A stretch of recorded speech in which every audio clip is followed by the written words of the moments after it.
L'info éco avec Capital. L'info pratique Capital. Bonne nouvelle pour ceux qui souhaitent réaliser des travaux de rénovation des bâtiments dans les prochains mois. Dès l'automne, ils seront éligibles à la prime MaPrimeRénov'. Celle-ci est normalement prévue pour 2021 dans le cadre du plan de relance de l'économie.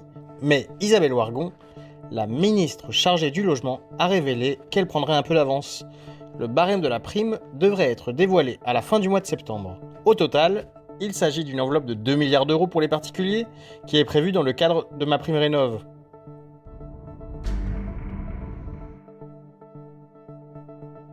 Le chiffre du jour, 7 000 euros. C'est la somme sur laquelle va devoir tirer un trait une femme de 88 ans aux Pays-Bas. Tout commence par un escroc qui a fait main basse sur sa carte bancaire et lui a dérobé 7 000 euros à travers 20 retraits. Elle se tourne alors vers sa banque pour obtenir le remboursement en faisant jouer l'assurance. Mais la banque lui a opposé une fin de non-recevoir. En effet, l'octogénaire avait inscrit son code bancaire sur un morceau de papier. Un comportement qui constitue une grave négligence de sa part selon la banque. Toutes les explications sur capital.fr.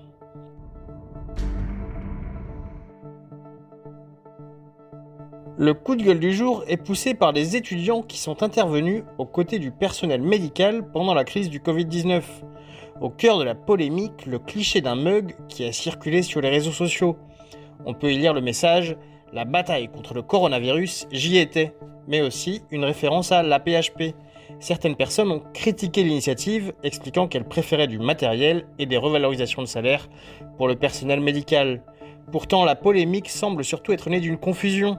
En effet, comme l'a souligné Martin Hirsch, le directeur de l'assistance publique Hôpitaux de Paris, c'est l'initiative spontanée d'une école et l'établissement public n'a pas apporté de financement.